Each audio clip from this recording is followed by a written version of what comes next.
विठ्ठल विठ्ठल विठ्ठल विठ्ठल विठ्ठल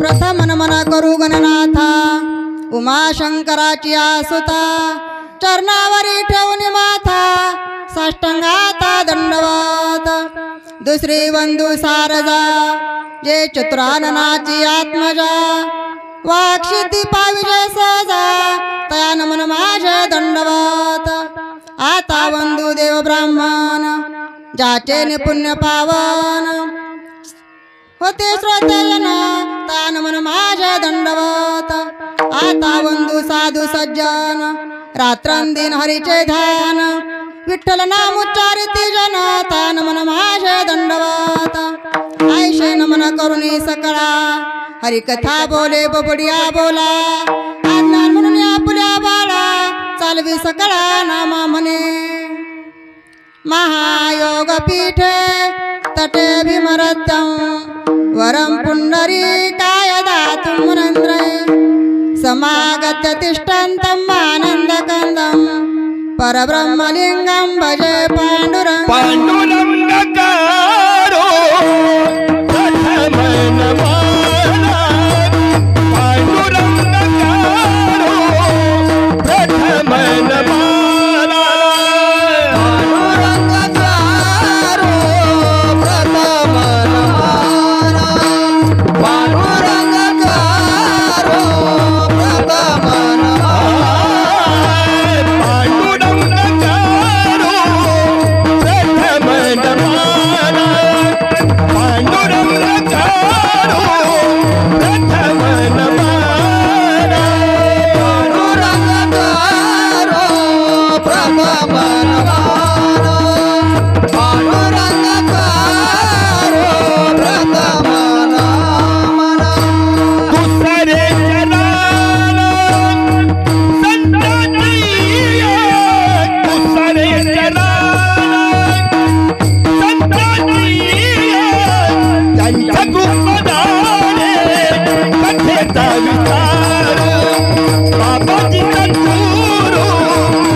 मी कळा कुसरे काहीच नेने बोलतो वचने अति भाविका एका जनार्दनी तुमचा दास नमो सद्गुरु तुकया ज्ञान दीपा नमो सद्गुरु सच्चिदानंद रूपा नमो सद्गुरु भक्त कल्याण मूर्ती।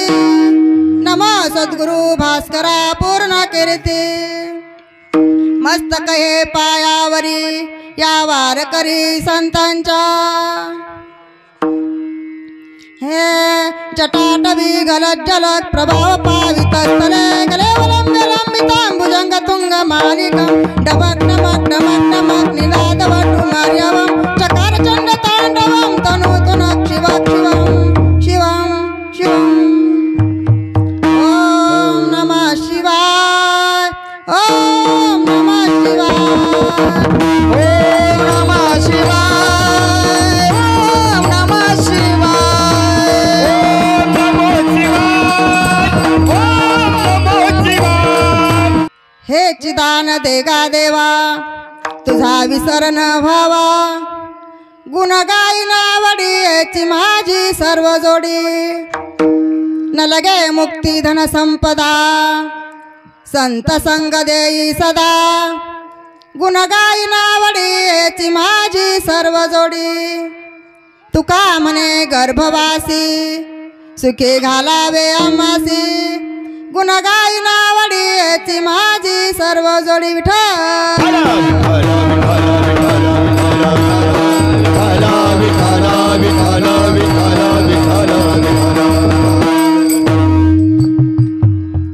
प्रस्तुत प्राप्त प्रसंगी प्राप्त स्थली कीर्तनरूपी सेवेकरिता निवडलेला अभंग जगद्गुरु जगद्वंदनीय जगतमान्य विश्ववंदनीय महाराष्ट्राचे भूषण असे असणारे श्रीमंत आणि श्रीसंत जगद्गुरु तुकोबरा यांचा 4 चरणांचा अभंग मागणीपर प्रकरणातील हा आजच्या सेवेसाठी निवडलेला आहे।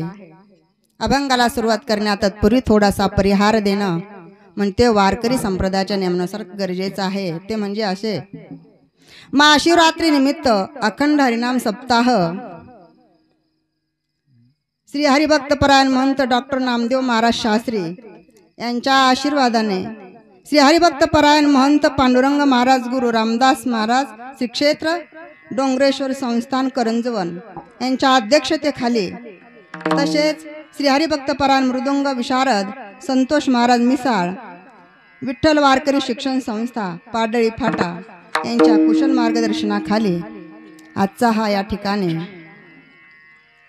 सोहळा सुरू आहे। मोरेश्वर देवस्थान मोरखिळा वस्ती हे मोरखिळा वस्ती माझ्या लक्षात राहत नाही पा विठ्ठल विठ्ठल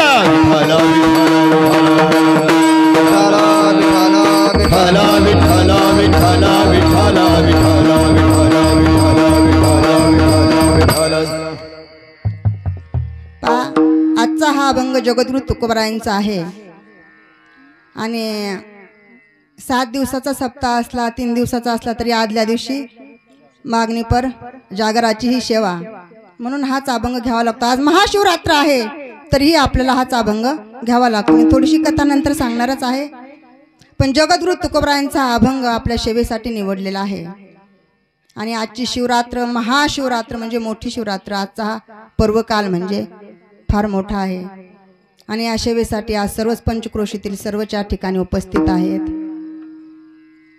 आज या ठिकाणी सर्व टाळकरी गुणीजन सर्व सुंदर असे गाणारे आहेत। यांचे नाव काय माहित नाही पण मी पत्रिकामध्ये वाचलं अंबादास महाराज खेडकर आणि पिराजी महाराज खेडकर यांनाही धन्यवाद। बाकीच्यांना सर्वांना धन्यवाद। माझ्यासोबत जे आलेले आहेत अर्जुन महाराज नांगरे आणि बंडूभाऊ महाराज तळेकर असे यांना मी धन्यवाद देईन। फार गोड छान चाल गायली बरं का। यांसाठी मला तर वाटतं पुन्हा टाळ्या वाजाव्यात। आणि तसेच आमचे छोटे छोटे मुलं असे सर्वच टाळकरी गुणीजन एकशे बडकर एक आहेत बरं का। नारद महर्षी सारखे या ठिकाणी विनेकरी आहेत पा आणि आमचे जे पखवाज महाराज यांचं तर नाव घ्यायलाच नको इतकं सुंदर वाजवतात ना। मी आज पहिली म्हणजे माझी दुसरी वेळ आहे त्यांची कीर्तनाची येण्याची दुसरा प्रसंग आहे।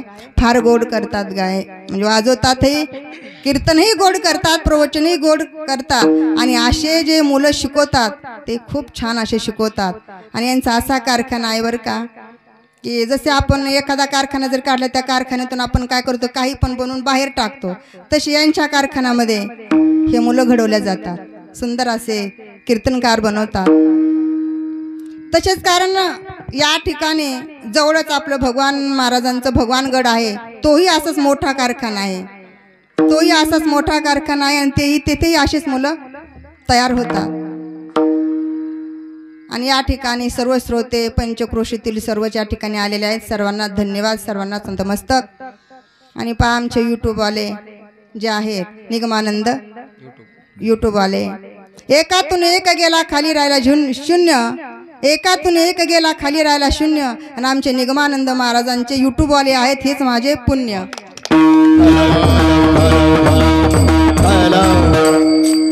अभंग हा जगद्गुरु तुकोबरायांचा आहे. जगद्गुरु तुकोबराय अभंगामध्ये काय मागतात तर मागणी मागतात, पण मागणी भगवंत मागतच नाही. जगद्गुरु तुकोबराय मागणी मागतच नाहीत, पण जगद्गुरु तुकोबराय देव म्हणतात मागा मागा म्हणून मागत आहेत. तर जगद्गुरु तुकोबरायांना देवाने हट्ट धरला, मागा काहीतरी ओझं झाले भक्तीचं, म्हणून जगद्गुरु तुकोबराय म्हणतात देवा जर द्यायचं असेल तर असं उचितच मागणी मागितली, अनुचित मागितली नाही. चक्रात्मक बोलतात जगद्गुरु तुकोबराय म्हणतात देवा तुला जर मागणी जर द्यायची असेल तर मला काय दे, तर ह्याची दान दे गा देवा तुझा विसर न व्हावा, मला पहिलं दान हे दे. पुन्हा भगवंत म्हणतात मला दुसरं काहीतरी मागा, अजून काहीतरी मागा. पण जगद्गुरु तुकोबराय म्हणतात देवा तुला जर द्यायचं ना मी तुझ्या गुणगान गाईन, हे पहिलं मला दान दुसरं दे. पुन्हा जगद्गुरु तुकोबरायांना देव म्हणतात अरे काहीतरी कमी असेल संसारामध्ये काहीतरी माग. पण जगद्गुरु तुकोबराय म्हणतात हे पहा तुझ्या मनामध्ये जे आहे मला ते नको, तू म्हणतोस ते मला नको, मग मला काय दे, तर न लगे मुक्तिधन संपदा संत संग देई सदा. जगद्गुरु तुकोबराय म्हणतात देवा मला धन नको, संपदा नको, मुक्ती नको, पण मला काय दे, संतांची संगती दे, हे तिसरं दान दे. पुन्हा चौथं दान मागतात देवा मला जर तुझ्या गुणगान गाण्यासाठी तुझा विसर पडू नये याच्यासाठी जर मला संतांची संगती जर देत असाल ना तर याच्यासाठी मला गर्भवासाला घातलं तरी चालतं, पण मी ते दुःख सहन करील, पण मला गर्भवासाला घाला, पण मला संतांची संगती द्या. असा सरळ सरळ अभंगाचा भावार्थ सज्जन हो.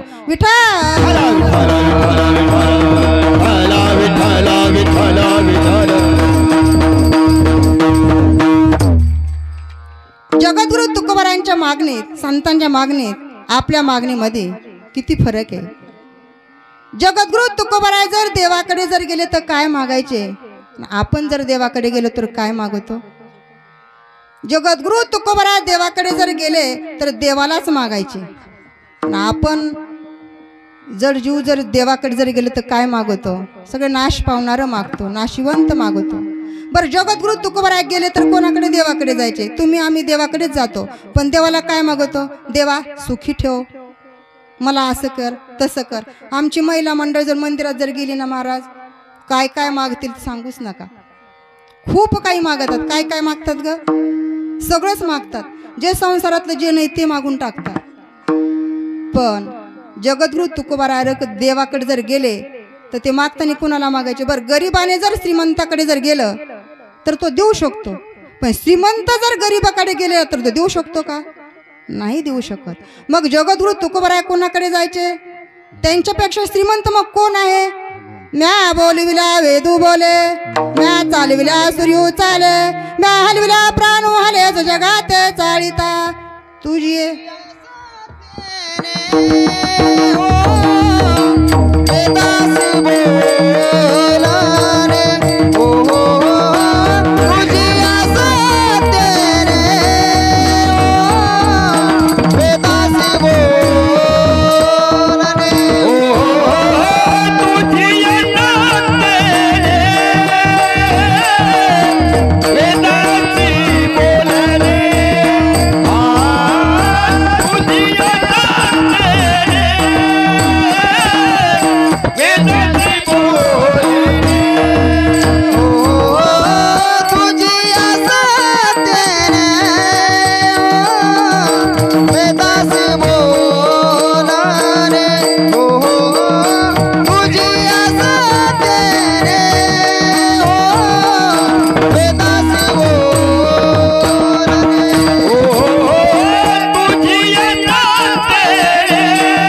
सूर्याशी चालणे तुझ्या बळे ऐसा तू समर्थ ब्रह्मांडाचा धने.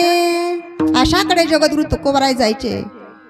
जगद्गुरु तुकोबरायन देव म्हणायचे मागा मागा. जगद्गुरु तुकोबरायने कधी मागितलंच नाही. कारण विश्वंभर बाबापासून तर त्यांच्या 8वी पिढी त्यांनी कधी कोणाला काही मागितलं नाही. भोलोबा महाराज म्हणजे जगद्गुरु तुकोबरायांचे वडील भोलोबा महाराज आणि त्यांची माता कनकाई माता. भोलोबा महाराजांची अशी वारी असायची. भोलोबा महाराज जायचे वारीला. गेल्याच्या नंतर चंद्रभागेचं स्नान करणे, पुंडलिकाचं दर्शन घेणे आणि पांडुरंगाचं दर्शन घ्यायचं. पण पांडुरंगाचं दर्शन घेते वेळेस ते कसे घ्यायचे? खालीच मान दर्शन घ्यायचे, परत जायचे. भगवंताची खालीच मान असायची. भगवंताने काही कधी वर मान केलीच नाही. कारण इतकं त्यांचं ओझं झालं त्यांना भक्तीचं, ते वर मान करायचीच नाही. त्यांचं प्रत्येक वेळेस तेच असायचं. पण एका दिवशी काय झालं, भोलोबा महाराज पंढरीच्या वारून आले आणि वारीहून आल्याच्या नंतर त्यांनी ते सुख कनकाई मातेला सांगितलं. आता ते सुख सांगितल्याच्या नंतर त्यांना अशी इच्छा झाली की आपणही पंढरीच्या वारीला जावं. तिने इच्छा व्यक्त केली भोलोबा महाराजांकडे की मलाही यावेळेस वारीला यायचं. बघ जगद्गुरु भोलोबा महाराजांना अशी चिंता वाटू लागली. आता महिला मंडळ गेल्याच्या नंतर मी म्हणते ना काही मागून बसतात, गेल्या की काही मागतात. भोलोबा महाराजांना अशी काळजी वाटू लागली की हिला जर वारीला नेलं तर भगवंताला काहीतरी मागितल्याशिवाय राहणार नाही. आणि आमच्या तर 8 पिढ्या किती गेल्या आता, तर आम्ही काही मागतच नाही. पण हिला जर नेलं तर वारीला गेल्याच्या नंतर मागितल्याशिवाय राहणार नाही. मग आता काय करावं? पण त्यांनी मग त्यांच्याकडे सांगितलं की ते म्हणले हे बघ, तुला जर वारीला यायचं असेल ना तर तुला एक माझी अट आहे. तर म्हणे तुम्ही सांगाल ती अट ऐकायला माझी तयारी आहे, पण मला वारीला यायचंय. भोलोबा महाराज म्हणले त्या ठिकाणी गेल्याच्या नंतर देवाला काही मागायचं नाही. मागितलं तर चालणार नाही, मागायचं नाही. महिला आहे ती. आता दोघंही भोलोबा महाराज आणि कनकाई माता दर मजल दर मुक्काम पंढरपूरला गेले. चंद्रभागेचं स्नान केलं, पुंडलिकाचं दर्शन घेतलं आणि दोघंही बारीला लागले. आजकाल बारीला जर लागले तर मधूनच शिरतात. ते दर्शन काही पावन होत नाही. महिला मंडळ लक्षात राहू द्या. हो, बारी जर असेल ना मध्ये शिरतात, शिरायचं नाही कधीच. त्यांनी दोघंही बारीला लागले आणि बारीला लागल्यानंतर भगवंतानी दुरूनच पाहिलं. आता भोलोबा महाराज प्रत्येक वेळेसारखं गेले, खाली मान घालून दर्शन घेतलं, खाली मान घालूनच बाहेर निघाले. पण कनकाई मातेला पाहिल्याच्या नंतर भगवंताला आनंद वाटला. भगवंत म्हणतात यावेळेस माताही आलेल्या आहेत, आता काहीतरी डोक्यावरचं वजन खाली होईल. कारण ही मागतच नव्हते ना काही. कनकाई मातेनं दर्शन घेतलं आणि दर्शन घेतल्याच्या नंतर भगवंताने कनकाई मातेला विचारलं, माता नाराज दिसतात. कनकाई माता म्हणल्या नाही नाराज नाही, चालून चालून फार थकले म्हणून तसं वाटायलंय. भगवंत म्हणतात नाही नाही, काहीतरी कमी दिसतंय. असं म्हटल्याच्या नंतर मग भगवंताला कनकाई माता बोलायला सुरुवात केली. कनकाई माता म्हणतात देवा, अरे मला 20 मिनिटं झाली या ठिकाणी येऊन, तुला एवढं दिसत नाही का? अरे सगळ्या जगाचा तू जनित आहेस, सगळ्या जगाला तो काही करतो, तुला माझ्या घरातलं काही दिसत नाही का?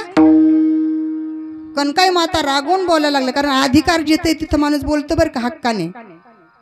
कनकाई माता बोलू लागल्या की भगवंता तुला हे दिसत नाही का, माझ्या घरामध्ये संतती नाही, माझे अजून कूस भरलेलं नाही, हे दिसत नाही का देवा तुला? 20 मिनिटं होऊन गेले मी या ठिकाणी आले, अजून तुम्हाला सांगत नाहीस? भगवंत म्हणतात आता या. असं म्हटल्याच्या नंतर कनकाई माता गेल्या आणि बाहेर गरुड खांबाजवळ त्या ठिकाणी भोलोबा महाराज उभे होते. भोलोबा महाराजांना चिंताच होती, काहीतरी मागितल्याशिवाय राहणार नाही. मग त्या ठिकाणी गेल्याच्या नंतर भोलोबा महाराज म्हणतात का ग, इतका वेळ लागला तुला दर्शनाला, तू काही भगवंताला मागितलं तर नाही ना? कनकाई माता म्हणतात छे, मी काय मागणार आहे, मी काहीच मागितलं नाही. मग इतका वेळ कसा लागला? कनकाई माता म्हणतात मी काहीच मागितलेलं नाही म्हणून इतका वेळ लागला. कशामुळे लागला? देवाला तू काही मागितलं नाही, देव तुला बोलले नाही काही? मग म्हणतात मला देव बोलले. मग काय म्हणले? तुम्ही नाराज दिसतात, कस काय नाराज आहात, घरामध्ये काही आहे का नाही? असं म्हटल्यास नंतर भोलोबा महाराज म्हणतात, आता तू काय कर, मागितलंस ना मग काय कर, देवाकडे जा आणि देवाला म्हणा की देवा मला ना जर द्यायचा असेल ना पुत्र तर मला असा तसा देऊ नकोस, तुझी सेवा करणार आहे.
ज्याचा तिन्ही लोकी झेंडा, कन्या जरी अशी द्याई जैशी मीरा मुक्ताबाई.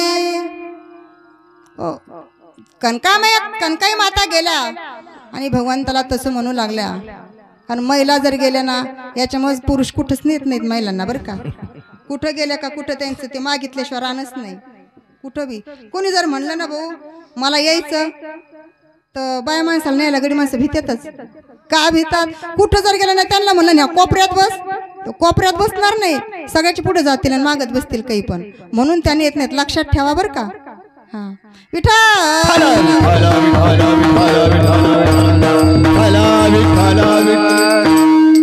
मग जगद्गुरु तुकोबराय झाले आणि जगद्गुरु तुकोबराय झाल्याच्या नंतर जगद्गुरु तुकोबरायांची वारी सुरू झाली. जशी त्यांची मागची वारी तशी पुढे सुरू झाली. जगद्गुरु तुकोबराय वारीला जाऊ लागले. पुंडलिका चंद्रभागेचं स्नान, पुंडलिकाचं दर्शन आणि भगवंताचं दर्शन. जगद्गुरु तुकोबराय देखील काय करायचे, खाली मान घालूनच जायचे, दर्शन घ्यायचे आणि बाहेर यायचे. जगद्गुरु तुकोबरायाने कधीच काही मागितलं नाही. विठ्ठल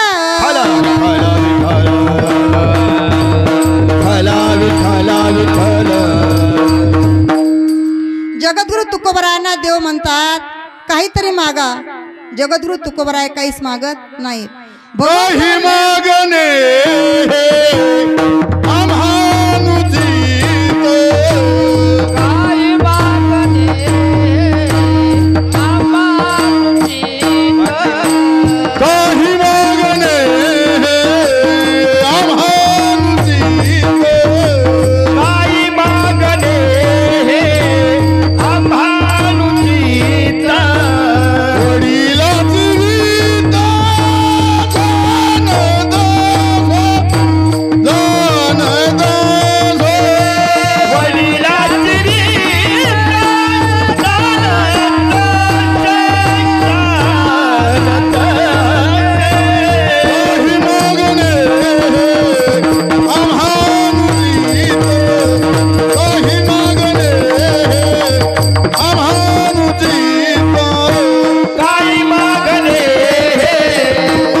वडिलांची रीत चालत असे.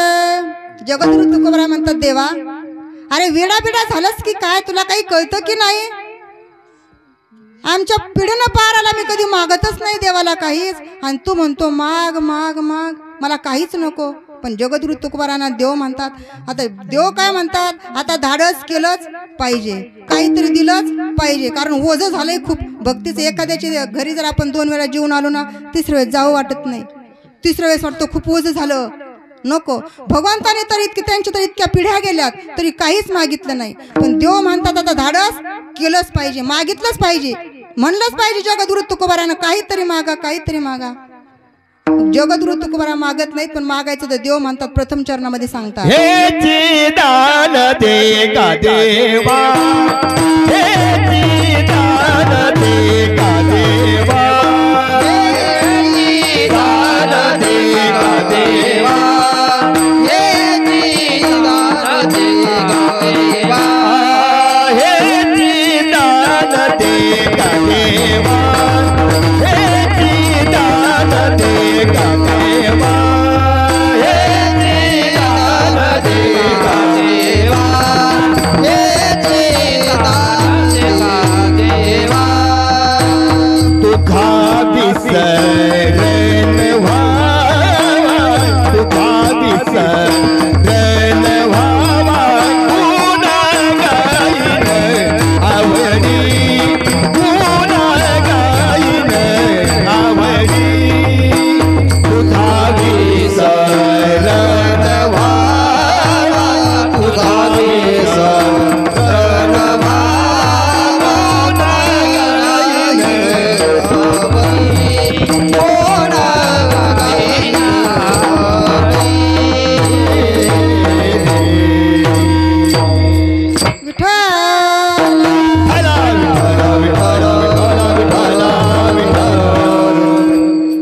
जगद्गुरु तुकोबराय कधी मागतच नाहीत, देवाला मागतच नाहीत. पण जगद्गुरु तुकोबरायांना देव म्हणतात मागा काहीतरी, मागा काहीतरी. मग म्हणतात हे चिदान देगा देवा, तुझा विसरण व्हावा. जगद्गुरु तुकोबरायांनी काय मागितलं, जे त्यांच्याकडे होतं तेच मागितलं. बरं, त्यांना देवाचं क्षणभर तरी विसर पडत होता का?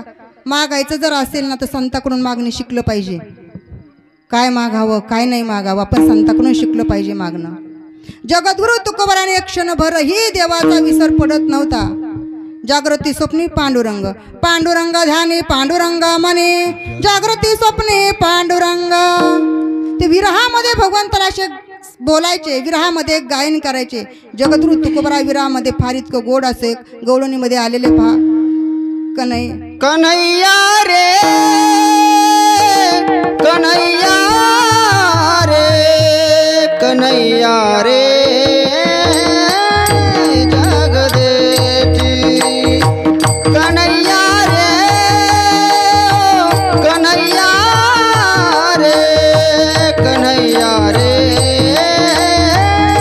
जगदेची कन्हैया रे, कन्हैया रे, कन्हैया रे, जगदेची कन्हैया रे, कन्हैया रे, कन्हैया रे, जगदेची. देई भेटी, दे बेटी, देई भेटी, देई बेटी, देई बेटी कमला.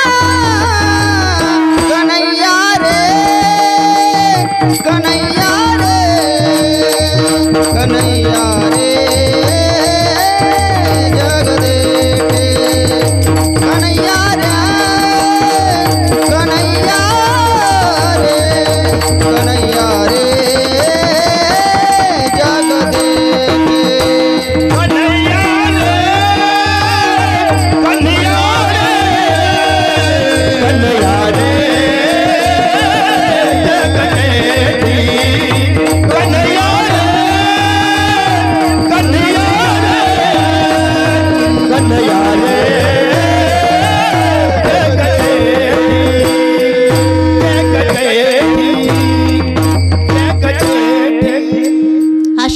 घरामध्ये ते भगवंताला आळवायचे, बोलायचे, भगवंताचं सारखं नामस्मरण करायचे, भगवंताला सारखं भगवंताचं नामस्मरण खूप असं करायचे. आणि भगवंताचं नामस्मरण करता करता जगद्गुरु तुकोबाराय म्हणतात, देवा मला काय कर, द्यायचं ना दुसरं दान, तर दुसरं दान तुझे गुणगान गाण्यासाठी दे. गुण गाईना आवारी, गुण गाईना आवारी, गुण गाईना आवारी, गुण गाईना आवारी, गुण गाईना आवारी, गुण गाईना आवारी, गुण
जगद्गुरु तुकोबराय देवांना जर मागायचं म्हटलं तर असं काय मागत नव्हते, मागतच नव्हते. पहा तुमची आमची मागण्याच्यात फरक पहा.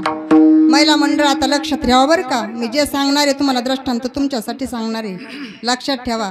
आज 12 महिन्यापर्यंत लक्षात राहू द्या. पहा एक भक्त होता, त्याने काय केलं, 10-12 वर्ष तपश्चर्या केली.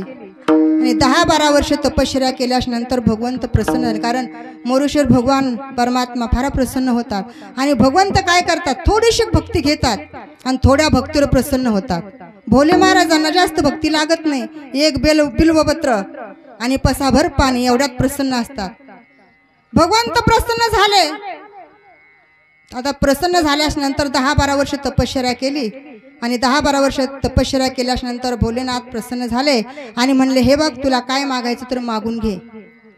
तर हा म्हणला, देवा 10-12 वर्ष झाले या ठिकाणी बसलो, घरामध्ये काय आहे काय नाही मला काय माहिती आहे. जातो 2 मिनिटात आणि लगेच पळून येतो, पळत पळत येतो परत, आणि तुम्हाला सांगतो घरामध्ये काय आहे काय नाही.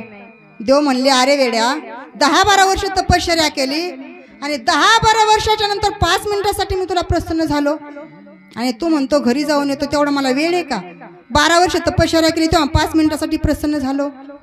मग मी तुला काय करतो, 3 वर देतो. आता 3 वर दिल्याच्या नंतर तुला जे काही कमी पडेल ना ते तू त्या वरामध्ये मागून घे. असं म्हटल्यानंतर भगवंतांनी 3 वर दिले. आणि हा पट्ट्या 10-12 वर्ष तपश्चर्या केली आणि हा ऐकूनच म्हणत चालला बायकोला, अगं ऐक ना. ती म्हणती, झालं काय? अगं ऐक ना, मी 10-12 वर्ष तपश्चर्या केली पण भगवान परमात्मा मला प्रसन्न झाले आणि मला भगवंताने 3 वर दिलं. आता महिला मंडळीने जर काही जर घ्यायचं असेल ना, पुरुषाकडून फार पुढं पुढं करतात तेवढ्या वेळेपुरतं. खरं आहे का? मग मला अनुभव नाही पण तुम्हाला आहे ना, इतकं पुढं पुढं करतात, खूप पुढं पुढं करतात. आता तिला वाटलं 3 वारामध्ये काय दिलं काय नाही काय माहित. अहो पण तुम्ही ओरडतात पण नेमकं दिलं तरी काय? भगवंत म्हणतात, ते भक्त म्हणतो, अगं मला भगवंताने 3 वर दिले. आता 3 वरामध्ये आपण काय करू, 1 वर आपल्या मुलाला देऊ, 1 वर तुला ठेवू आणि 1 वर मला ठेवू.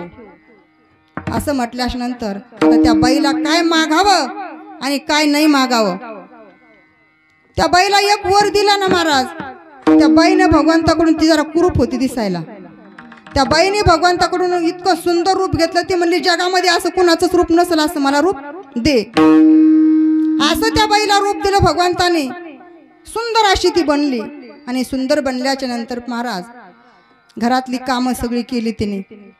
महिला मंडळ तुम्ही दिसायला सुंदर आहेत ना, तुमच्या मालक तुम्हाला बसून घालते. नाही घालत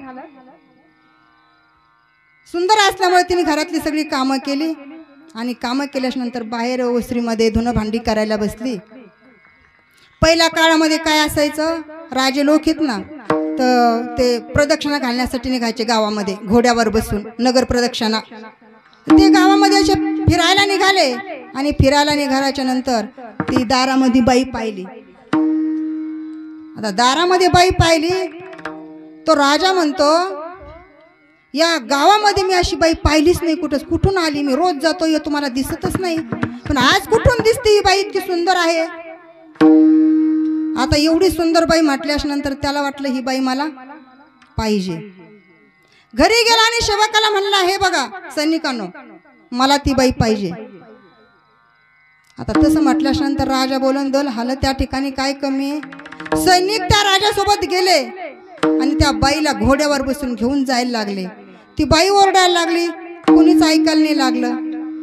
ते मुलगाही ओरडतो, 10-11 वर्षाचा मुलगा होता तोही रडतो आईला घेऊन जाऊ नका म्हणून. एवढा मोठा राजा तो ऐकतो थोडीच.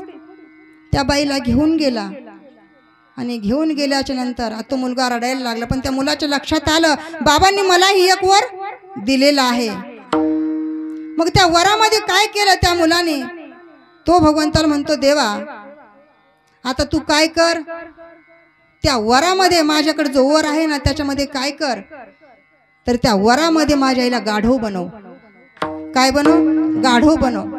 आता ती गाढव बनली आणि गाढव बनल्याच्या नंतर त्या राजाने काय केलं, त्या सैनिकाच्या हस्ते त्या बाईला घरी आणून सोडलं, त्या गाढवाला घरी आणून सोडलं. घरी आणून सोडल्याच्या नंतर तो माणूस बाहेरून फिरून आला. घरामध्ये ते गाढव आणि घरामध्ये गाढव असल्यामुळे तो बाहेरून आला. तिचा मालक म्हणणारा बाहेरून आला, म्हणतो, अरे या गाढवीला घरामध्ये कोण घेतलं, बाहेर हाकलून लावून येला, अरे हुसकावून लाव बाहेर येला. तर ते म्हणतो, बाबा ती तुमची बायको आहे. त्यालाही प्रश्न पडला, मी गाढवासोबत कधी लग्न केलं बाबा, असं त्यालाही प्रश्न पडला ना, गाढवासोबत कधी लग्न केलं. तो म्हणे, बाबा तुमची बायको खरोखर बायको आहे. म्हणे, कस काय, माझी बायको कधी गाढवासोबत लग्न नाही केलं. तो म्हणतो, बाबा तुम्हाला देवाने 12 वर्ष तपश्चर्या केली, देवाने तुम्हाला 3 वर दिले, 3 वरामध्ये तुम्ही आईला वर दिला ना, आईनं सुंदर असं रूप बनवून घेतलं. त्या राजा घेऊन गेला आईला. मग आता जो वर राहिला होता त्या वरामध्ये मी भगवंताला सांगितलं, भगवंता तू काय कर, माझ्या आईला गाढव बनव. मग ते गाढव आहे ना ती तुमची बायको, त्यांनी आणून सोडलं. आणि मग तो म्हणू लागला, देवाला म्हणला, देवा आता काय कर, माझ्याकडे एक वर आहे शिल्लक, मग त्या वरामध्ये तू काय कर, माझी बायको पूर्वी जशी होती तशी बनवून दे.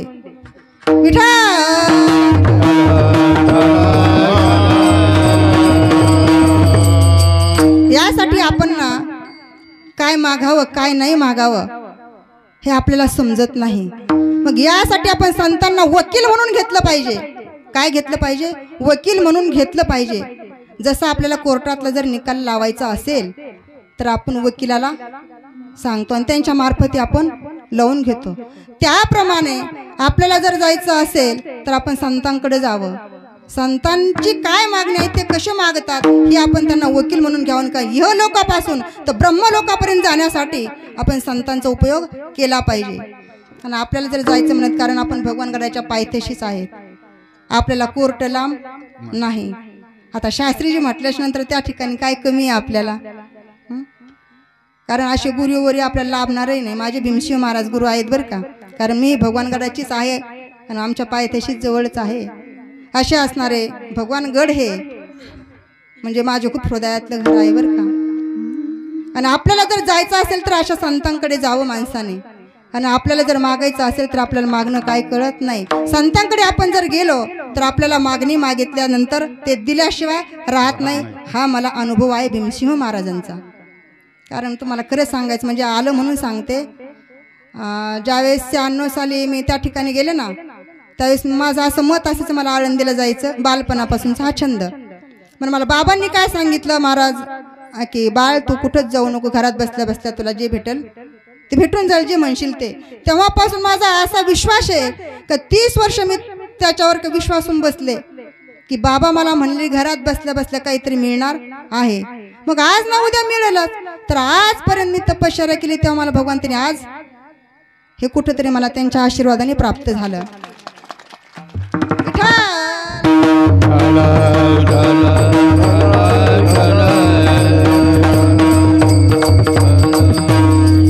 म्हणून मागायचं जर असेल तर संतांना आपण मागावं, तसं कुणालाही मागू नये, कुणाचे पायावर डोकं ठेवू नाही आणि कोणावरही बोजा ठेवू नाही. म्हणून जगद्गुरु तुकोबराय मागतात, जगद्गुरु तुकोबराय मागतच नाहीत. पण पुन्हा देव म्हणतात काहीतरी मागा, काहीतरी मागा. म्हणून तृतीय चरणामध्ये जगद्गुरु तुकोबराय मुक्ती धन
असेल तर काही पण देऊ नको बरं का मला देवा. काय कर, धन नको, मुक्ती नको, संपदा पण नको, मला काहीच नको, पण संतांची संगती दे.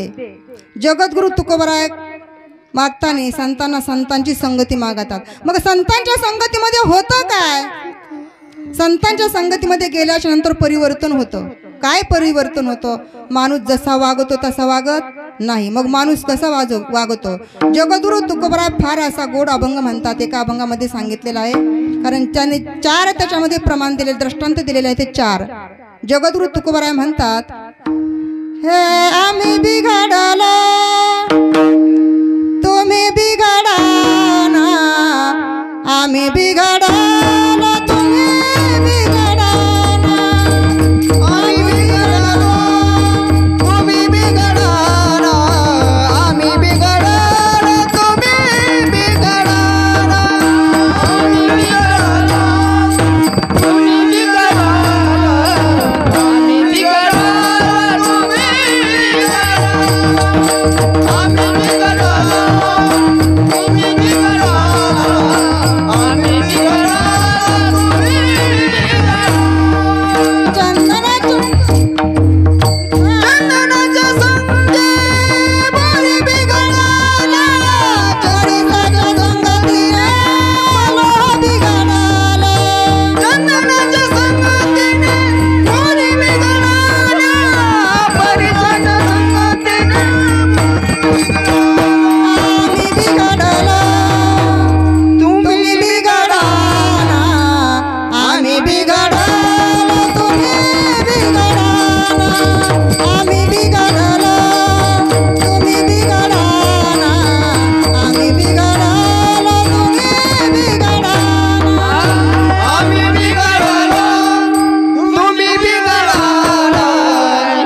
जगद्गुरु तुकोबराय म्हणतात संतांच्या संगतीने काय होतं तर परिवर्तन होतं. ज्याप्रमाणे चंदनाच्या संगतीमध्ये बोरी जर असेल ना तर ती काय होती, तिचा सुगंध येतो. ती चंदनाच्या संगतीमध्ये काय होती तर सुगंधी रूपी होते. परिसाच्या संगतीने लोह बिघडले. जगद्गुरु तुकोबराय दुसरं दृष्टांत देतात. परिसाच्या संगतीने लोखंड असतं पण लोखंडाचं काय होतं, सोनं होतं. चंदनाच्या संगतीने बोरी बिघडल्या, परिसाच्या संगतीने लोह बिघडले आणि विठ्ठलाच्या संगतीने गोपी बिघडल्या. परिवर्तन होतं संतांच्या संगतीमध्ये. पांग जन्माचा पिठे पांग जन्माचा पिठे पांग जन्म धन्य धन्य संत पिठे पांग पिठे पांग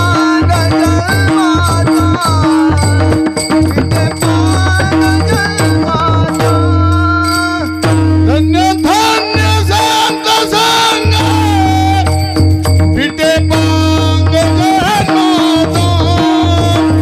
धन्य धन्य संत संग पिठे पांग जन्म धन्य धन्य पिठे पांग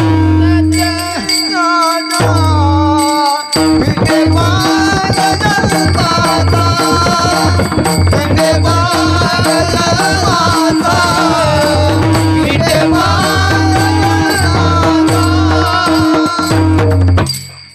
संतन के संग लाग रे तेरी अच्छी बनेगी.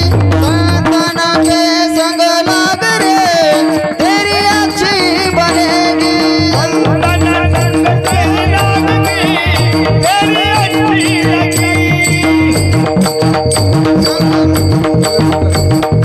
अच्छी बनेगी तेरी किस्मत जगेगी. अच्छी बनेगी तेरी किस्मत जगेगी. संतन के संग लाग रे संतन के संग लाग रे तेरी अच्छी बनेगी. संतन के संग लाग रे तेरी अच्छी बने तेरी अच्छी बने तेरी अच्छी बने. एकदा टाळ्या वाजवा बरं महाराजांसाठी. ह्या खूप छान गातात बरं का. मला असं वाटतं का ऐकतच राहावं, आपण गप्प बसावं. खूप छान गातात. विठ्ठल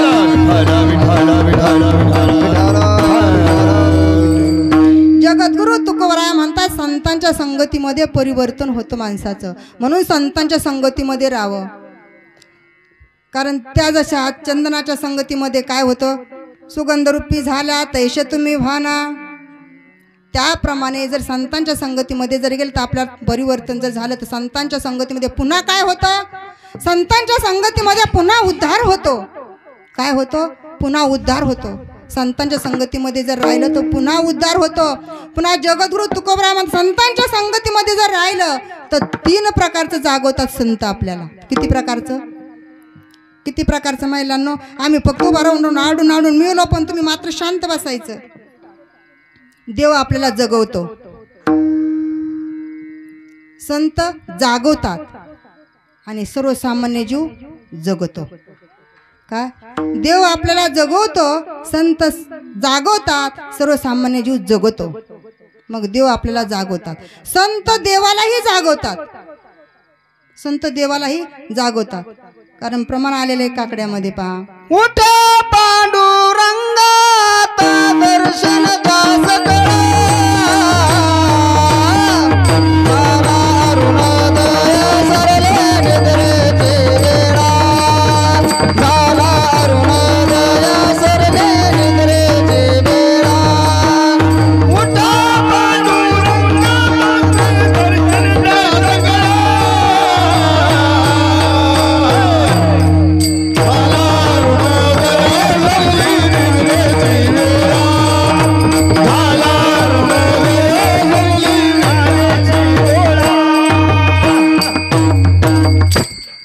जगद्गुरु तुकोबाराय म्हणतात की संत देवालाही जागवतात, संत साधूलाही जागवतात. नुसतं देवालाच नाही जागवत तर संत साधूलाही जागवतात. दुसरंही प्रमाण आलेले पहा. उठा साधू संत साधा आपुले हित, उठा साधू संत साधा आपुले हित.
जगद्गुरु तुकोबाराय संतांनाही संत जागवतात म्हणतात बरं का, सांगतात ते काकड्यामध्येच आलेले आहेत हे अभंग.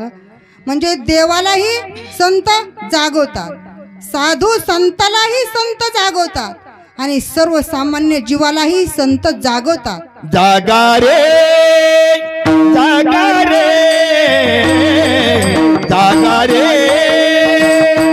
जागा रे गोपाळानो राम नामे जागा, गोपाळानो राम नामे जागा, गोपाळानो राम नामे जागा. जागा रे जागा रे जागा रे जागा रे गोपाळानो राम नामे जागा, गोपाळानो राम नामे जागा, गोपाळानो राम नामे जागा. सर्वसामान्यही जीवाला देव जागवतात म्हणजे संत जागवतात. संत संतांना जागवतात, संत देवालाही जागवतात, संत सर्वसामान्य जीवालाही जागवतात. मग जगद्गुरु तुकोबाराय म्हणतात अरे ह्या नरदेहाला आलात ना, मग तुम्ही भगवंताचं चिंतन केलं पाहिजे. भजन करा, प्रवचन करा, कीर्तन करा, नामस्मरण करा, काहीतरी करा, पण कराच. नुसतं आयतं आलात ना जन्माला पृथ्वीला वज नको, भगवंताचं चिंतन काहीतरी करा. पहा, या नरदेहाला आल्याच्या नंतर या नरदेहाकडून आपण काय करायचं हे आपल्याला समजलं पाहिजे. आता नुसतं उठलं आणि खायचं नाही करायला पाहिजे, भगवंताला वेळ द्यायला पाहिजे, कारण हा संसार तर आपला चालूच आहे. पण भगवंताचं नामस्मरण करायला पाहिजे. या नरदेहाला आलोत ना, ह्या जंक्शन स्टेशनमध्ये आलोत ना, त्या नरदेहाला आलोत ना, मग याच्याकडून आपण काय करायला पाहिजे. जसं आपल्याला जर समजा कुठं प्रवास करायचा असेल, जर जायचं असेल तर आपण रेल्वे स्टेशनवर जातो, तसं स्टेशन आहे आपलं. मग जसं रेल्वे स्टेशनला गेल्याच्या नंतर आपल्याला कुठं जायचं, आपल्याला नेमकं जायचंय, काय करायचंय, आपण आलोत कशासाठी, जायचंय कुठं, आपल्याला काय करायचंय. मग या नरदेहाला आला ना, माणसाला काय बनायचंय, काय बनायचं नाही, याच्याकडून काय कार्य करायचंय, काय करायचं नाही, हे आपल्या हातात आहे का तुमच्या आमच्या हातात आहे. मला काय बनायचंय माझ्या हातात आहे, तुमच्या हातात आहे नाही ना, तुमच्या हातात आहे ना. मग तुम्ही काय करायला पाहिजे.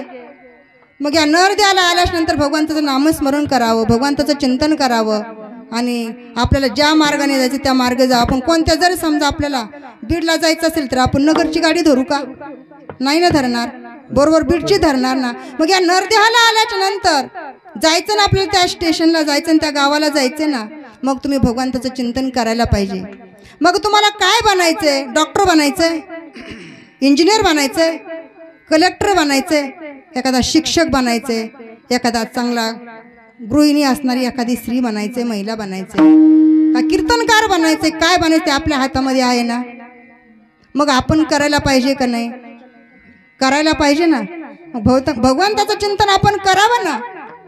नाथ महाराज महाराज तुम्हाला काय हरिपाठात तर खूपच बोलतात, ते काही बोलतात तुम्हाला माहिती आहे. आता नाथ महाराज खूप बोलतात, पण एका अभंगामध्ये ते सांगतात तुम्ही नरदेवाला आलात ना, जर नाही ना जण केलं तर तुम्हाला काय करीन, काळ एका टायमाला बांधून नेल्याशिवाय राहणारच नाही. हो, बांधून तर नेलच. कारण नाथ महाराज फार पिंगला फार गोड गातात पा, फार सांगतात इतका बोध करतात. तो पिंगला ऐकून माणसाला ना अंगावर शहारे येतात.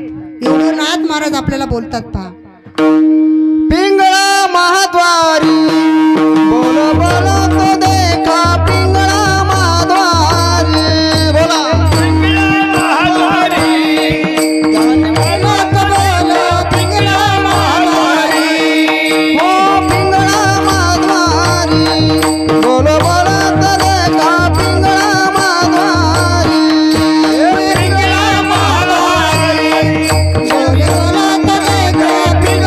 महाद्वारी हे जरी नाही कळलं मग दुसरं येईल सरते शेवटी गावातून नेलं एका जनार्दनी आमचे काय जाईल हो एका जनार्दनी आमचे काय जाईल पिंगळा पिंगळा पिंगळा पिंगळा पिंगळा महाद्वारी बोल बोल तो देखा पिंगळा महाद्वारी बोल बोल तो देखा पिंगळा महाद्वारी पिंगळा महाद्वारी पिंगळा महाद्वारी पिंगळा महाद्वारी पिंगळा महाद्वारी. एकदा टाळ्या वाजवा दोघांसाठी, पखवाज वादक आणि हे. नाथ महाराज म्हणतात का रे बाबा, तुम्हाला एवढं सांगितलं तरी तुम्ही ऐकत नाहीत. हा नरदेव आहे ना एका दिवशी जाणार आहे, राहणारा नाही. जिंदगी एक किराए का घर है जिंदगी एक किराए का घर है एक ना एक दिन बदलना पड़ेगा जिंदगी एक किराए का घर है एक ना एक दिन बदलना पड़ेगा एक ना एक दिन बदलना पड़ेगा, एक ना एक दिन बदलना पड़ेगा. हम तो जब तुझको आवाज देंगे घर से बाहर निकलना पड़ेगा जिंदगी एक किराए का घर है एक ना एक दिन बदलना पड़ेगा एक ना एक दिन बदलना पड़ेगा एक दिन बदलना पड़ेगा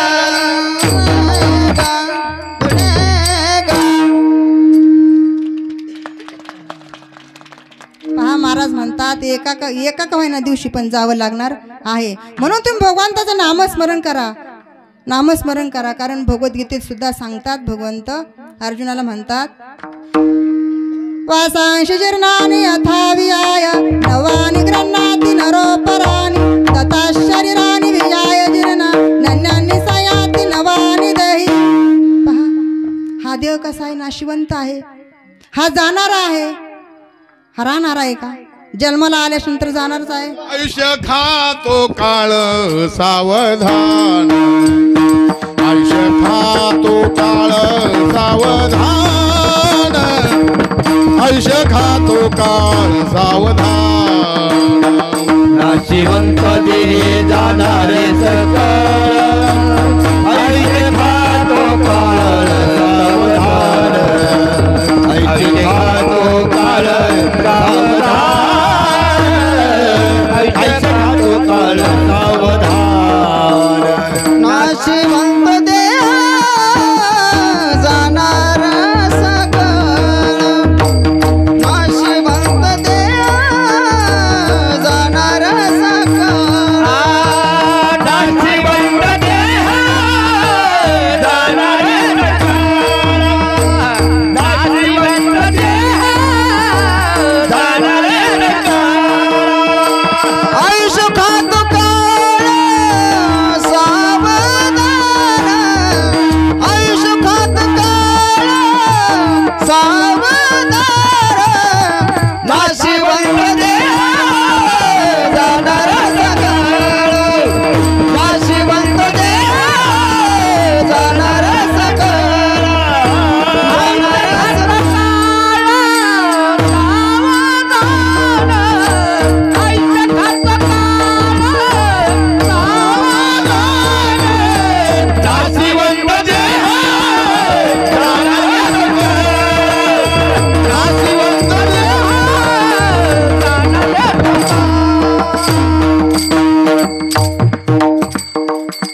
सावधान.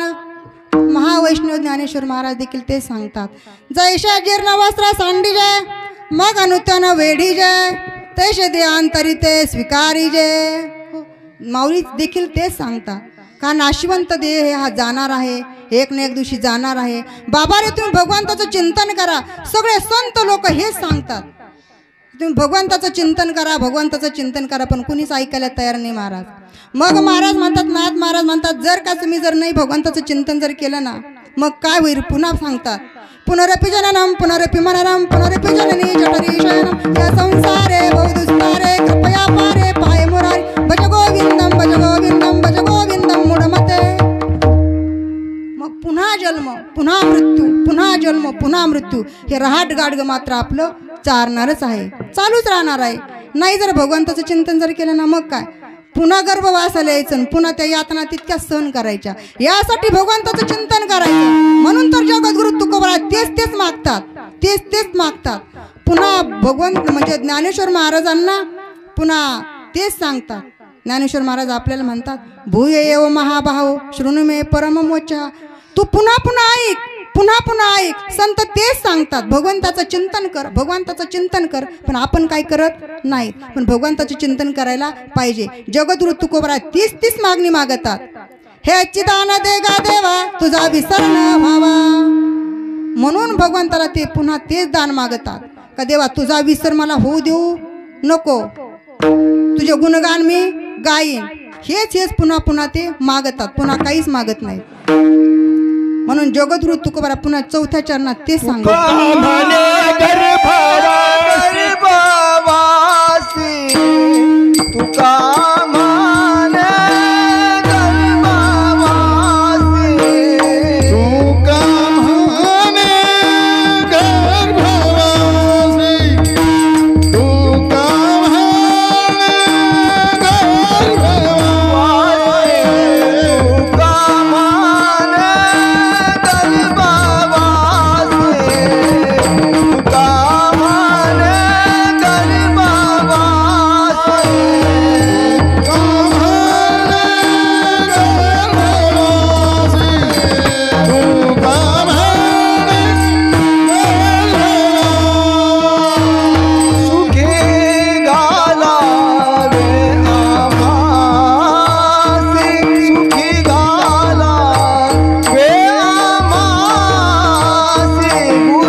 आपलं जवळजवळ कीर्तन संपतच आलेले, पण आज महाशिवरात्र, तर तुम्हाला सांगितलं महाशिवरात्रीची मी कथा थोडीशी लिंग पुराणामध्ये तुम्हाला थोडीशी सांगणार आहे.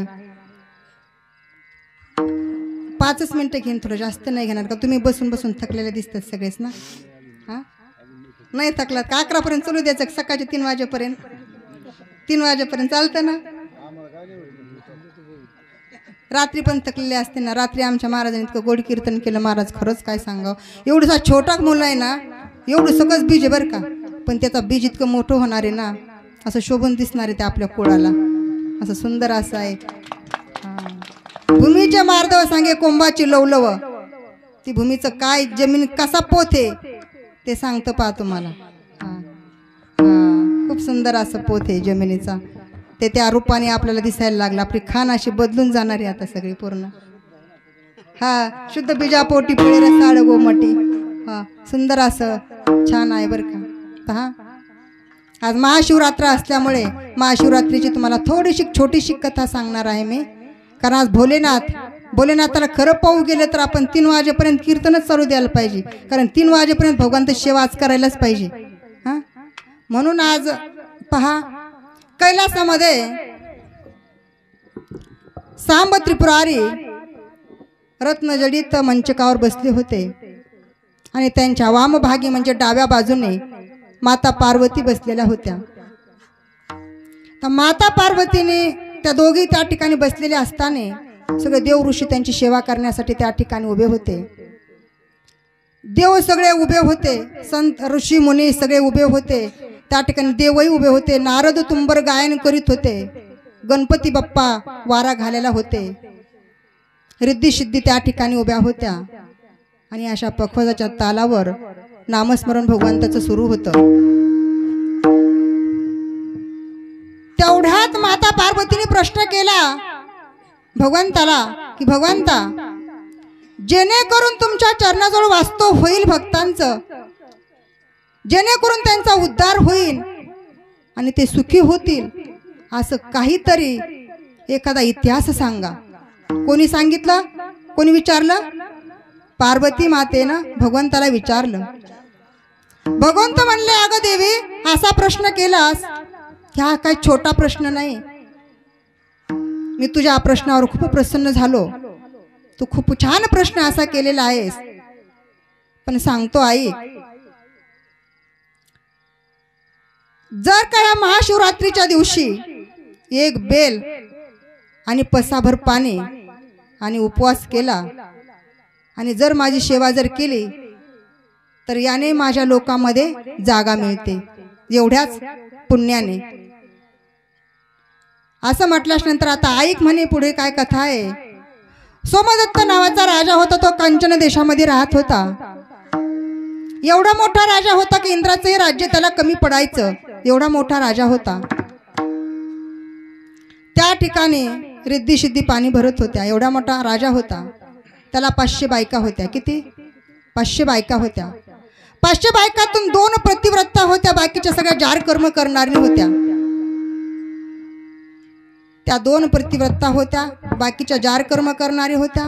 आणि तो सुद्धा तो काम वासनेमध्ये गुंतलेला होता, विषया वासनेमध्ये गुंतलेला होता. मग आपण सहज म्हणतो जसे कर्म केलं तसं फळ आलं. जसं पुन्हा काय म्हणतात की जर समजा प्रजाने पाप केलं ते राजाला फेडावं लागतं, राजाने पाप केलं ते त्यांच्या पुरोहिताला फेडावं लागतं, शिष्याने पाप केलं गुरुला फेडावं लागतं, आणि पत्नीनं पाप केलं तर पतीला फेडावं लागतं. मी नाही सांगत बरं का, धर्मशास्त्र सांगतं. मग असं पाप, कारण तो वासनेमध्ये गुंतलेला होता. मग तो मेल्याच्या नंतर तो हरणाच्या जन्माला गेला. आणि ज्या पतिव्रता स्त्रिया होत्या त्या पतिव्रता स्त्रिया त्या हरिणी झाल्या 2. आता 3 जण हे अरण्यामध्ये राहू लागले. आणि 3 जण अरण्यामध्ये राहत असताना छोट्या हरणीला 2 पाडसं झाली आणि मोठी हरीण ती गर्भवती होती. आता पुढे कथा आहे काय का, जो देव लोकामध्ये इंद्रदेवाची राजा म्हणजे सेवा करणारा असा भूतसेन नावाचा पाईक होता, एक सेवक होता. त्याच्या सेवेमध्ये अंतर पडल्यामुळे त्या इंद्रदेवाने त्याला शाप दिला की तू आता खाली जाऊन तो भिल्लाच्या जन्मामध्ये जन्म घेशील, भिल्लाच्या घरामध्ये जन्म घेशील असं त्याने सांगितलं, शाप दिला. आणि शाप दिल्यानंतर तो भिल्लाच्या घरामध्ये जन्म झाला. त्याचा जन्म झाल्याच्या नंतर त्या भिल्लाने त्याचं नाव चंडभिल म्हणून नाव ठेवलं. तो लहानाचा मोठा झाला आणि मोठा झाल्याच्या नंतर त्याचं लग्न विवाहित झाला. आणि मग तो कुटुंबाचं असं भरण पोषण करायचा, रोजची शिकार करायचा आणि शिकार करून ते घराचं भरण पोषण करायचा. असं करत असताना एका दिवशी त्याला काय झालं, शिकार भेटलीच नाही. दिवसभर उपवाशी राहिला. त्या दिवशीचे होते तो दिवस होता महाशिवरात्र. दिवसभर उपाशी राहिला आणि सूर्य मावळाच्या टायमाला त्याला एक नदी दिसली. आणि त्या नदी दिसल्याच्या नंतर त्या ठिकाणी त्यांनी काय केलं, एक जाळं पसरलं. आणि जाळं पसरल्याच्या नंतर त्या ठिकाणी एक झाड होतं, ते झाड होतं बेलाचं. त्या बेलाच्या झाडावरती तो गेला आणि खाली पिंड होती महादेवाची, पुराणी पिंड होती. ते तो काय करायचा, त्याला सावज दिसत नव्हतं, म्हणजे शिकार दिसत नव्हती. आणि शिकार दिसत नव्हती म्हणून तो काय करायचा, पाला तोडायचा आणि खाली टाकायचा. खाली टाकल्यानंतर तो पिंडीवर पडायचा, महादेवाच्या पिंडीवर तो पडायचा. अशी सेवा त्याला रात्री 3 वाजेपर्यंत घडली. मी थोडक्यात सांगणार आहे बरं का. अशी सेवा त्याला 3 वाजेपर्यंत घडली. म्हणजे जोपर्यंत त्याला ते सावज दिसत नव्हतं, शिकार दिसत नव्हती, तोपर्यंत तो पाला तोडत राहिला. रात्रीचे 3 वाजले म्हणजे 3 प्रहर झाले. आणि जवळच मंदिर होतं महादेवाचं. असं भगवंताचा नामजप त्याच्या कानावर पडायचा, पाला तोडायचा, खाली टाकायचा, पाला तोडायचा, खाली टाकायचा. पुण्य घडलं. मग भगवंत प्रसन्न झाले. आणि भगवंत प्रसन्न झाल्याच्या नंतर त्यांनी काय केलं, कारण भोले खूप आहेत बरं का, थोडी सेवा घेतात पण प्रसन्न लवकर होतात. मग त्या भिल्लाची सेवा त्यांनी पाहिली आणि ते प्रसन्न झाले. मग त्यांनी यमदूताला पाठवलं आणि यमदूताला सांगितलं, जा आणि त्याला काय पाहिजे ते देऊन ये. आणि मग त्या ठिकाणी तो यमदूत गेला आणि यमदूताने सांगितलं, यमदूत गेल्याच्या नंतर हा भिल्ल घाबरल्याच्या नंतर तो म्हणतो, अरे बाबा घाबरू नको, मला भगवंतानी पाठवलं तुझ्याकडे, तुझ्या भक्तीवर ते खूप प्रसन्न झालेले आहेत. पण तो म्हणतो, अरे तू आलास कुठून, जायचं कुठं, कशासाठी आलेला आहेस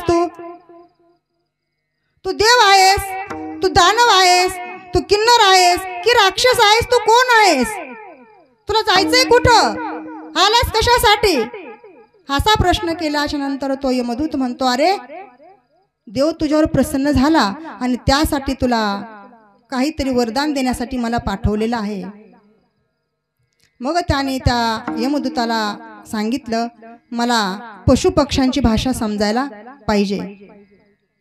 मग तथास्तु म्हणला आणि तो यमदूत निघून गेला. आता याची 3 वाजेपर्यंत पूजा झाली, सेवा झाली आणि यमदूत निघून गेल्याच्या नंतर सकाळचा प्रहर झाला. सूर्यकिरण उगवलं, तिकून थोडंसं किरण उगवलं आणि त्या थोड्या थोड्या कवळ्या उन्हामध्ये तो हरिण पाणी प्यायला आला. आता पाणी प्यायला आल्याच्या नंतर तो हरण त्या जाळ्यामध्ये अडकल्याच्या नंतर त्या ठिकाणी तो तरफडत होता, उलटा पुलटा पडत होता. आणि त्या ठिकाणी त्या हरिणीने पाहिलं, छोट्या हरिणीने पाहिलं आणि ती छोटी हरिण धावत आल्याच्या नंतर तिने हरणाच्या मानेवर मान टाकली आणि ती रडू लागली, बोलू लागली की आता या ठिकाणी आपल्याला कोण सोडवणार आहे, कारण काळ आल्याच्या नंतर ते सोडवत नाही कोणालाच. ती रडू लागली, बोलू लागली. ती भाषा त्याला समजत होती. कुणाला, त्या भिल्लाला. तो ऐकत होता. तो म्हणत होता, पशु असूनही ह्या शास्त्राच्या गोष्टी करतात. त्याला ज्ञान झालं ना, पशु असूनही शास्त्राच्या गोष्टी करतात. त्या दोघांचा विषय चालला होता, बोलत होते. आता या ठिकाणी काळ आलेला आहे, आपल्याला जावंच लागणार आहे. पण तो हरण म्हणतो की आता तू काय कर, माझं नशीब माझ्यासोबत आहे, तुझं नशीब तुझ्यासोबत आहे, तू काय कर, घरी जा आणि तुझे पाडसे सांभाळ. पण ती म्हणती नाही, मी पतिव्रता आहे, माझा पतिव्रता धर्म मी सोडणार नाही, मी तुमच्यासोबत येणार आहे. असं बोलत असताना पुन्हा दुसरी हरिणी आली, मोठी हरिणी आली आणि तीही म्हणू लागली, तीही मानावर मान टाकून हरणाच्या बोलू लागली की आता या ठिकाणी जावंच लागणार आहे, या ठिकाणी काळ आलेला आहे, हा सोडणार नाही, असं तीही बोलू लागली. पण त्या ठिकाणी छोटी हरिण म्हणते मोठ्या हरणीला की हे बघ, तू जर यांच्यासोबत जर गेलीस तर तू गर्भवती आहेस, तुला बालहत्येचं पातक लागल. मग तू काय कर, घरी जा आणि माझे 2 पाडस आणि तुझं 1 पाडस यांचा सांभाळ कर. पण ती म्हणते नाही, माझा पतिव्रता धर्म आहे, मी सोबत जाणार आहे. तू काय कर, घरी जा, पाडसांना पाजून परत ये, तोपर्यंत आम्ही या ठिकाणी थांबतो.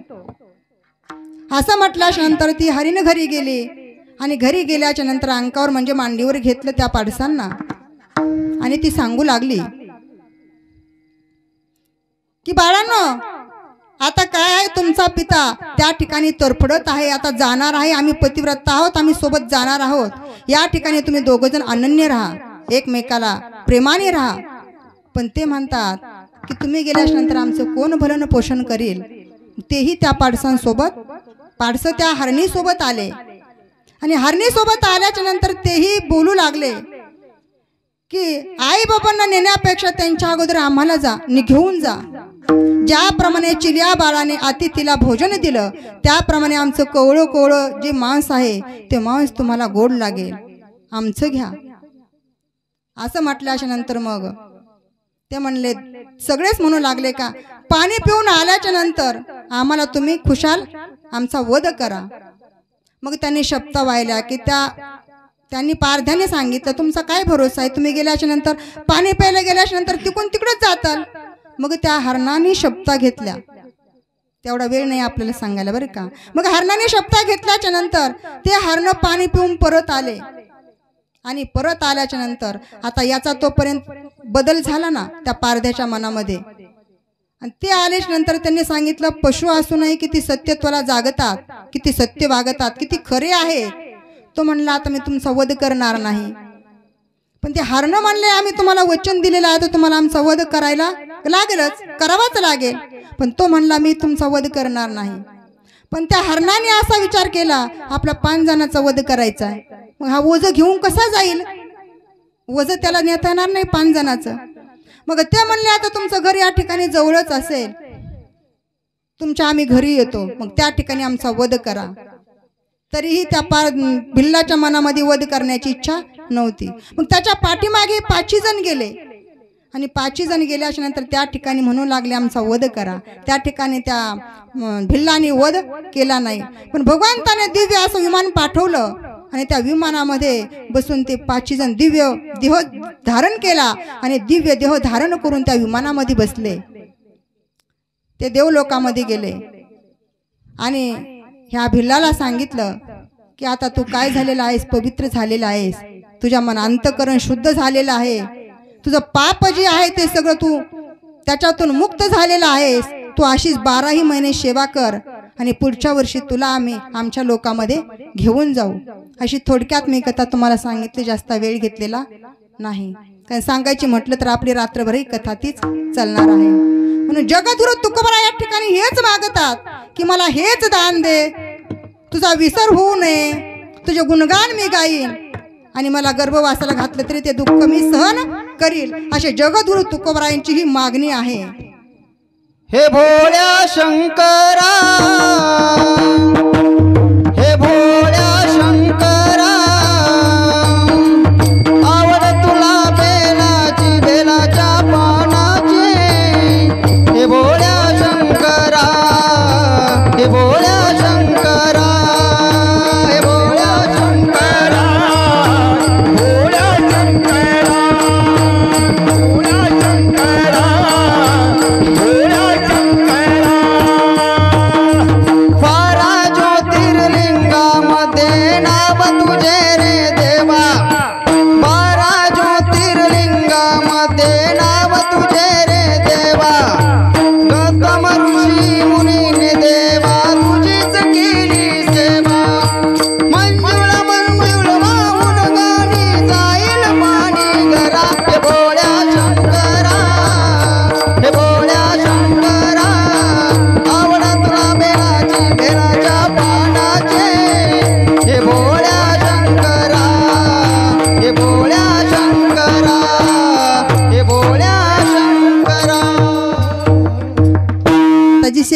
हे सर्व श्रोत्यांच्या भगवान बाबांच्या म्हणजे नामदेव शास्त्रीजींच्या चरणाशी, सर्व श्रोत्यांच्या चरणाशी, टाळकर यांच्या चरणाशी, माझे गुरुवर्य भीमशिव महाराज बोधले महाराज यांच्या चरणाशी समर्पित करून याच ठिकाणी माझ्या वाणीला पूर्ण विराम देते. विठोबार खुमाई ठोबार खुमाई